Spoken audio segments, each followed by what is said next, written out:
नाजरीन अस्सलाम वालेकुम। आप देख रहे हैं कश्मीर न्यूज़ ट्रस्ट। पेश है आज का खबरनामा। पहले आज की अहम सुर्खियों पे एक नज़र। जनूबी कश्मीर के त्राल में निशाना चूकने की वजह से ग्रेनेड हमले के दौरान 8 राहगीर ज़ख्मी। ज़ख्मियों में ज़्यादातर ख़वातीन बताई जाती है। एमरजेंसी सर्विस और OPD को JVC अस्पताल में फौरी तौर बहाल किया जाए। ज़ैरी तरबियत डॉक्टरों की इंतज़ामिया से मांग। 7 साल गुजरने के बाद भी SRO हमारे हक में नहीं मिला। कुपवारा से आए हुए गरीब कुंबे की फरियाद। बागी महताब में चीता जिंदा पकड़ा गया। इलाके के लोगों ने राहत की सांस ली। खबरों की तफसील से पहले ये वक्फा।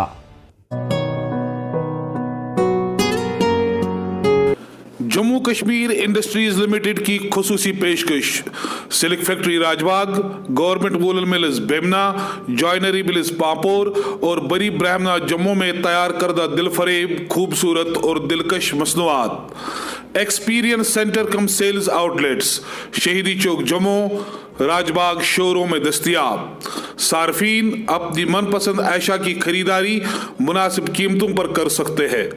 हर रंग व हर डिजाइन में दस्तियाब, ज़ेबाइश व आराइश से भरपूर।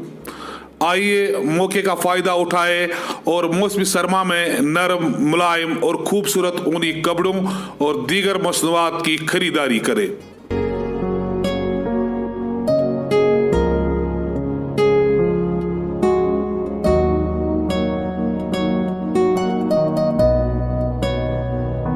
वक्फे के बाद खैर मकदम है आपका। और अब खबरों की तफसील।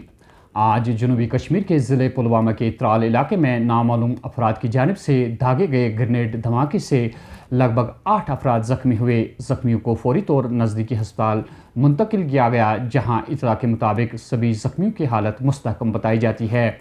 हमारे नुमाइंदे ने त्राल से इतला दी है कि नामालूम अफराद ने इलाके में तैनात 16 बटालियन SSB पर ग्रेनेड दाग कर निशाना चूकने की वजह से 8 अफराद ज़ख्मी हुए, जिसमें ज़्यादातर ख़वातीन शामिल है। धमाके के फ़ौरन बाद इलाके का घेराव करके हमला आवरों की तलाशी शुरू कर दी गई। तो उसमें 7 जो है लेडीज़ हैं, 4 जेंट्स हैं, माइनर इंजरीज है, ऑल आउट ऑफ इंजर है, जिनको अभी हम डिस्चार्ज करेंगे। ये SSB का एक ITBP का एक टैंकर जा रहा था, तो उनको कोई डेंटिंग का कोई काम वाम था, तो ये FY 3rd battalion PS Tral में स्टेशन है, उनके ऊपर ये मिलिटेंटों ने ये ग्रेनेड थ्रो किया।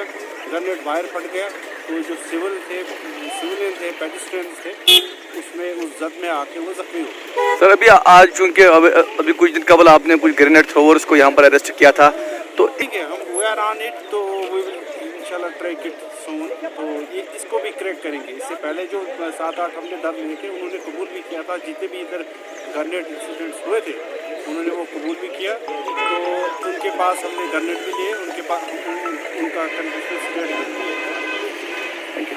आज प्रेस कॉलोनी श्रीनगर में ज़ेर तरबियत सिकम्स बेमना के डॉक्टरों ने एहतजाज करते हुए इंतज़ामिया से मांग की है कि अस्पताल में हस्ब मामूल क्लिनिकल क्लासेस शुरू किया जाए। कोविड-19 की वजह से इस अस्पताल को कोविड सेंटर में तब्दील किया जा चुका है, जिसकी वजह से बाकी तमाम मामूलात को बंद किया जा चुका है, जिसके मनफी असरात ज़ेर तरबियत डॉक्टरों पर पड़ते हैं। डॉक्टरों का मजीद कहना था कि OPD और एमरजेंसी सर्विसेज को फौरी तौर बहाल किया जाए, ताकि ज़ेर तरबियत डॉक्टर भी मजीद मालूमात से सरफराज हो सके। हम प्रोटेस्ट इसलिए कर रहे हैं, हम यहाँ पे UG स्टूडेंट्स और PG स्टूडेंट्स हैं। यहाँ पे मसला क्या हो रहा है कि हमारे जो नॉर्मली हम जब सीखते हैं तो हम क्लिनिकल क्लासेस होनी चाहिए, हमारे जो हॉस्पिटल में होने चाहिए, लेकिन वहाँ पे मसला ये है कि वहाँ पे कोविड पेशेंट्स हो रहे हैं और वहाँ पे जो OPD हैं, OPD उन्होंने अभी तक स्टार्ट नहीं की है। अब कॉलेज एडमिनिस्ट्रेशन रोज़ यही बोल रही है, जब भी उनके मीडिया जाते हैं तो वो बोलते हैं नहीं OPD हमारी फंक्शनल है। इवन मैं सर्जरी में पोस्टेड था, वहाँ पे वही पेशेंट्स आते हैं जिनको ऑनलाइन का पता है, और ऑनलाइन पेशेंट्स वही है जो एम्प्लॉयज़ के पेशेंट्स हैं, जो अवेयर हैं कि ऑनलाइन रजिस्ट्रेशन हो रही है। और वहाँ पे मैंने देखा कि दूर दूर से पेशेंट्स आ रहे हैं, इवन फ्रॉम अनंतनाग, बारामूला, उनको वापस जाना पड़ता है क्योंकि वहाँ पे ऑनलाइन रजिस्ट्रेशन का सिस्टम है। और अब स्टूडेंट्स को हम ये सफ़र कर रहे हैं क्योंकि हमें नॉर्मली क्लिनिकल क्लास होनी चाहिए जहाँ से हम सीखते हैं। थेरी से तो हम डॉक्टर नहीं बन पाएंगे, अगर थेरी से डॉक्टर बन पाते तो हम कोई घर में ही पढ़ के ये डॉक्टर बनते। तो मसला क्या है कि हमें क्लिनिकल पेशेंट्स होनी चाहिए, हमें क्लिनिकल सीखने के लिए। वहाँ पर जब IPD स्टार्ट नहीं हुई तो हम सीखेंगे कहाँ पर? अगर GMC बारामूला जो अभी नए कॉलेज स्टार्ट हुए, GMC रजौरी हैं, वो नॉर्मली फंक्शन चल रहे हैं, अच्छे से चल रहे हैं, तो हमारा कॉलेज क्यों नहीं चल रहा है? तो आपकी डिमांड है कि क्लिनिकल क्लासेस जो है इनिशिएट होने चाहिए। वो तो तभी इनिशिएट होंगे जब हॉस्पिटल को नॉन कोविड बनाएंगे, आईपीडी स्टार्ट हो जाएगी, जब आईपीडी स्टार्ट होगी, इमरजेंसी स्टार्ट होगी, आईपीडी स्टार्ट होगी। हाँ, हिंड्रेंस मुझे ये नहीं पता कि कॉलेज एडमिनिस्ट्रेशन का डिसीजन है या गवर्नमेंट का डिसीजन है, ये इनको डिसाइड करना है। हम कॉलेज एडमिनिस्ट्रेशन को जाते हैं, वो हमें एक दिन बोलते हैं फर्स्ट स्टार्ट करेंगे, लेकिन ऐसा होता नहीं है। और मीडिया को यही बोलते हैं कि ओपीडी स्टार्ट हो रही है, लेकिन अगर आप खुद भी जाएंगे वहाँ पे, आप वहाँ पे रजिस्टर चेक कीजिए, वहाँ पे 3 पेशेंट ज़्यादा से ज़्यादा सर्जरी में आते हैं, जहाँ पे 100 से ज़्यादा पेशेंट्स दिन में देखते थे। हम कहाँ से सीखेंगे? अगर ऐसे हमें सीखना है तो हमें एडमिशन क्यों दे रहे हो? वहाँ पे गवर्नमेंट को ये भी बच जाएगा जो हम पे खर्च हो रहा है, हम घर बैठ के पढ़ेंगे, उनको वो भी इसके लिए आपने अभी किसी ऑफिशियल हमने प्रिंसिपल सर के साथ भी बात की, उसने हमें फर्स्ट तक बोला था। हमने जो मिस शिफा है वहाँ पे, डायरेक्ट डॉक्टर शिफा है वहाँ पे, डायरेक्टर के साथ भी बात की है, लेकिन किसी ने हमारी हेल्प नहीं की है। अगर यहाँ पे जो जीएमसी बारामूला में देखिए आप, जो वहाँ पे स्टूडेंट्स हैं, मेडिकल स्टूडेंट्स, या आप देखिए जीएमसी श्रीनगर में, अगर वो नॉर्मली उनके क्लिनिकल क्लास हो रहे हैं, हमारे क्यों नहीं हो रहे हैं? हमने भी तो वही एग्जाम दिया है ना, हमने भी वही क्वालिफाई एग्जाम किया है जो उन्होंने किया है। प्रेस कॉलोनी श्रीनगर में आज चखीन कुपवारा से आए हुए एक कुंबे ने महकमा जंगलात के अफसरान पर इल्ज़ाम आयद किया है कि उनके वालिद की मौत कैंसर जैसी मोहलिक बीमारी की वजह से हुई और महकमे ने उनके बेटे मंजूर अहमद चौपान वल्द मरहूम नाइक आलम चौपान को SRO के तहत महकमे में तैनात किया जाएगा। लेकिन 7 साल गुजरने के बाद भी आज उन्हें दर दर की ठोकरें खानी पड़ती है। मज़कूरा कुंबे ने लेफ्टिनेंट गवर्नर से ज़ाती मुदाखलत करके इंसाफ फराहम करने की अपील की है। SRO, मेरे डैड का जो SRO था, तो मेरे डैड का नाम है नाइक आलम चौहान, तो उसका SRO जो था वो उसको ब्लड कैंसर था, इसीलिए उसकी मौत हो गई। उसकी वजह से उसका SRO पेंडिंग था, वो SRO हमने अपने ब्रदर के नाम कर दिया, उसका नाम है मंजूर अहमद चौहान। इसलिए मैं गवर्नमेंट से अपील करती हूँ, क्योंकि हमें अपना हक मिलना चाहिए। हम दर दर की ठोकरें खा रहे हैं, ना कपड़ा है ना खाने के लिए रोटी है, हम दर दर की ठोकरें खा रहे हैं। इसीलिए हमने वो SRO अप्लाई किया था भैया को, लेकिन गवर्नमेंट ने हमें वो दर दर की ठोकरें खाने के लिए मजबूर कर दिया। हमारा SRO भी खा लिया। मैं अपने हक के लिए आई हूँ, हमें अपना हक चाहिए, हमें अपना हक मिलना चाहिए, क्योंकि हमें ना हमारी मम्मा है ना हमारा डैड है, क्योंकि हमें सब ने झूठ दिया, झूठी उम्मीदें देते रहे। लेकिन आज मैं बोल रही हूँ, क्योंकि हमें अपना हक मिलना चाहिए, इसीलिए मैं अपने SRO के लिए हर जगह पे चीफ कंजर्वेटर गई, उसके बाद फिर हम सेक्रेटरीट भी गए। आज प्रेस कॉलोनी श्रीनगर में नौजवानों की एक बड़ी तादाद ने JKSSB के खिलाफ ज़बरदस्त एहतजाज करते हुए JKSSB नसाब में तब्दीली करके हर एक सब्जेक्ट से ताल्लुक़ रखने वाले तलबा को एक ही तराजू में तोलते हैं। नौजवानों का मज़ीद कहना था, आज यहाँ पे प्रेस इनक्लेव में इसलिए आए हैं, हमें जो प्रोटेस्ट आज करना है वो JKSSB के अगेंस्ट कर रहा है। हम ये बात रखना चाहते हैं, इससे पहले JKSSB की एक नोटिफिकेशन आई थी पंचायत अकाउंट असिस्टेंट की। पहले उस नोटिफिकेशन में ये कहा गया था कि उसके लिए सिर्फ एलिजिबल रहेंगे बिजनेस एंड मैनेजमेंट स्टूडेंट्स और मैथ वाले और स्टैटिस्टिक्स वाले, क्योंकि ये पोस्ट उन्हीं के लिए है जो अकाउंट्स मैनेज करते हैं। हमारे जितने भी एडमिनिस्ट्रेशन हैं उनमें कौन अकाउंट्स मैनेज कर सकता है? अकाउंट्स वही मैनेज कर सकता है जो कॉमर्स के बैकग्राउंड से हो, जिसके स्टैटिस्टिक्स के बैकग्राउंड से हो। इसके बाद ये क्या करते हैं, 2017 में एक ऑर्डर निकालते हैं, उसमें ग्रेजुएट लेवल एग्जाम बनाते हैं, इसको हर एक को एलिजिबल करते हैं। उस वक्त हम कुछ नहीं कहते हैं, हम उस वक्त चुप बैठते हैं, क्योंकि वो मास रिक्रूटिंग होती है, उसमें 1889 पोस्ट समथिंग ऐसे निकलते हैं। अब रिसेंटली ये आया कि एक और notification I finance account assistant की।